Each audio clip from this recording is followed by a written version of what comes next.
యేసుక్రీస్తు నామానికి స్తోత్రాలు. నేటి క్రైస్తవ సమాజమునకు ప్రభు పేరిట వందనాలు తెలియజేసుకుంటున్నాను. Praise the Lord. అందరికీ కోరిక కలిగి ఉన్నావా? ఎటువంటి కోరిక కలిగి ఉన్నావు? ఈ కోరిక అనే పదాన్ని ఇబ్రూ భాషలో చమదన్ అని అంటారు కదా. మనం ఇక్కడ ఏం మాట్లాడుకుంటున్నాం? తెలుగు మాట్లాడుకుంటున్నాం.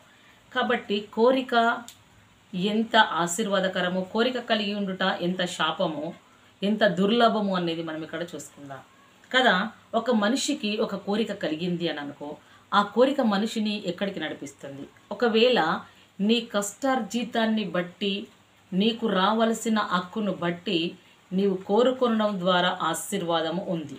ఒకవేళ నీది కాని దానిని, నీవు లోకంలో ఉంటున్న దానిని, నీకు పనికి రాని దానిని, నీ జీవితాన్ని పతనానికి నడిపించే దానిని, నీ జీవితాన్ని అంతము చేసే దానిని, నీ జీవితంలోకి వచ్చి నీ కుటుంబమును అతలాకుతలము చేసే దానిని ఒకవేళ నీవు ఆశిస్తున్నావా? ఆ ఆశ నిన్ను ఎక్కడికి తీసుకెళ్తుంది?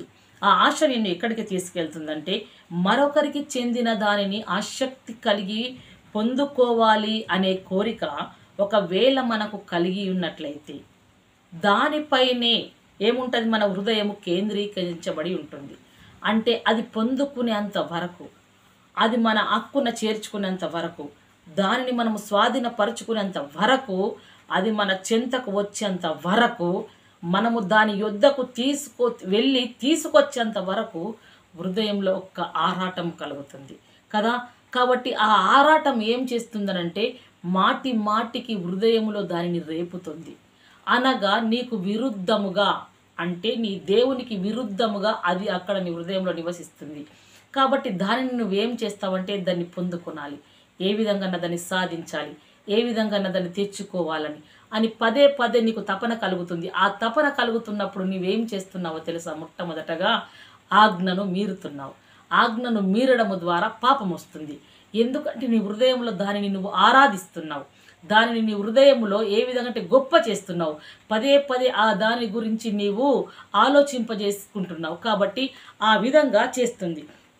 కాబట్టి ఆ వస్తువు ఎలా ఉంటుంది అని అంటే, ఇక్కడ మన కన్నులకు, మన మనస్సు, మన కన్నులు ఎలా ఉన్నాయి చూసుకుందాం. కన్నులు ఏం చేస్తుందనంటే, ఆ వస్తువును మనకు చూపిస్తాయి. ఏ వస్తువును? నీది కాని దానిని చూపిస్తుంది. ఆ కన్ను చూపించినప్పుడు నీ మనస్సు దానిని ఆరాధిస్తుంది, నీ మనస్సు కోరిక కలుగుతుంది. కాబట్టి నీ మనస్సులో దాన్ని తీసుకొచ్చుకునాలి అనే ఒక సంకల్పం కలుగుతుంది. దాని వైపు నిన్ను కదిలింపజేస్తుంది. ఏమిటి అని అంటే, నీ శరీరం. దేని వైపు? నీ కన్ను చూసిన దాన్ని నీ మనసు సంకల్పిస్తుంది. నీ మనసు సంకల్పించినప్పుడు నీ శరీరము దాని యొద్దకు నడిపిస్తుంది. నడిపించినప్పుడు దాని కోరిక మనిషి జీవితాన్ని పతనములోనికి తీసుకెళ్తుంది. పతనములోనికి తీసుకుపోవడమే కాదు, అక్కడ ఏమి జరుగుతుంది అని అంటే పాపం జరుగుతుంది.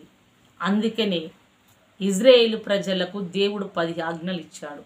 10 ఆజ్ఞలలో చివరి ఆజ్ఞగా నిర్గమాకాండము 20:17లో చెప్తున్నాడు. ఇక్కడ ఏమని చెప్తున్నాడంటే, ఇది చివరి ఆజ్ఞ.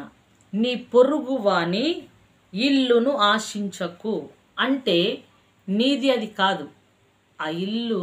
అటువంటి ఇల్లు నేను కట్టుకునాలి, నాకు సహాయం చేయి ప్రభువా, అంతకంటే గొప్ప కట్టుకునాలి, నా కష్టార్జితాన్ని నువ్వు ఆశీర్వదించు ప్రభువా అంటే దేవుడు దయ కలిగి ఉన్నత స్థితిలో ఉంచుటకు ఆయన సహాయపడతాడు. కానీ అదే నాకు కావాలి, అది నాకు కావాలి, ఏ విధంగా నేను దాన్ని సాధించాలి, అది నా కనులకు అందంగా ఉంది, ఇక్కడ నేను బండి పార్క్ చేసుకుంటాను, ఇక్కడ కార్ పార్క్ చేసుకుంటాను, ఇక్కడ నేను ఈ బెడ్ వేసుకుంటాను, ఇక్కడ నేను ఈ ఫ్రిడ్జ్ పెట్టుకుంటాను, ఇక్కడ కూలర్ పెట్టుకుంటాను, ఇక్కడ ప్రశాంతంగా ఉంది, ఇది మంచి ప్లేస్లో ఉంది, ఇది మంచి ఏరియాలో ఉంది, అది నాకు కావాలా?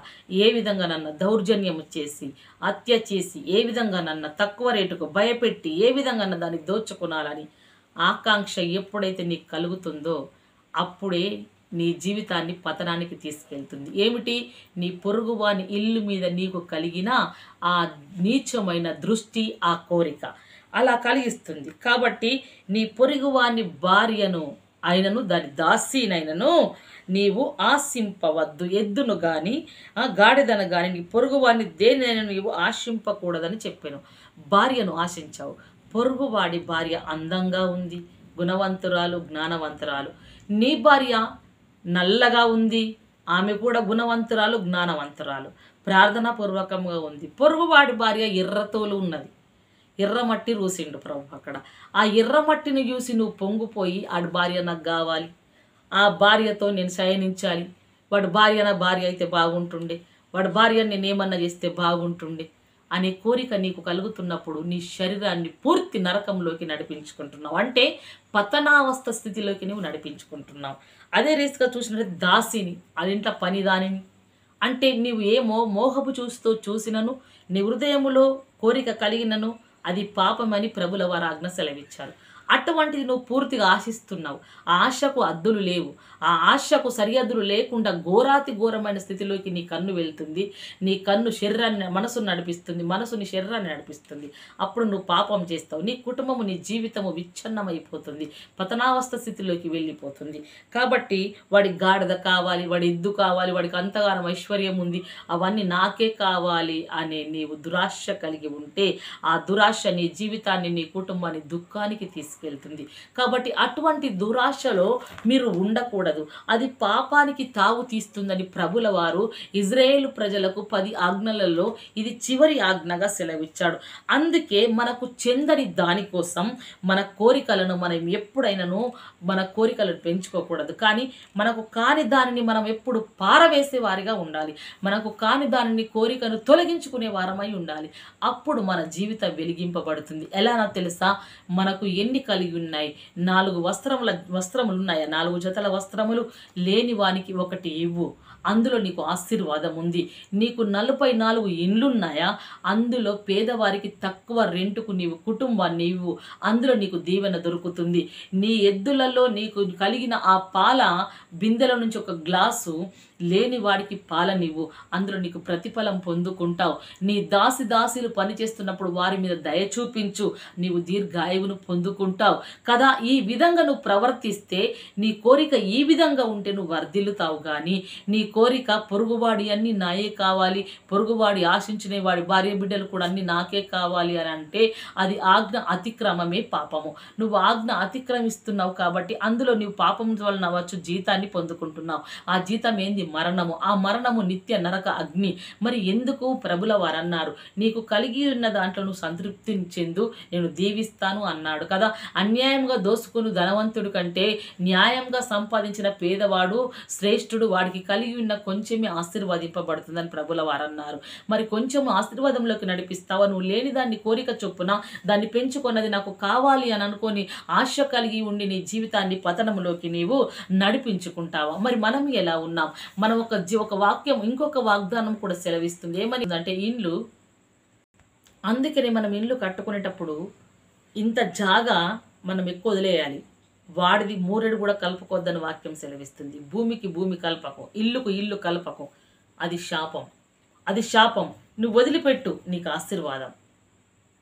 కానీ కలుపుకొనడం ద్వారా పాపం అంటుంది. అందుకని ఆశించకూడదు దేనిని ఆశించాలంటే ప్రభు దగ్గర నుంచి వచ్చేది ఏదైనా ఉచితమైన కృప. నీకు లేదా?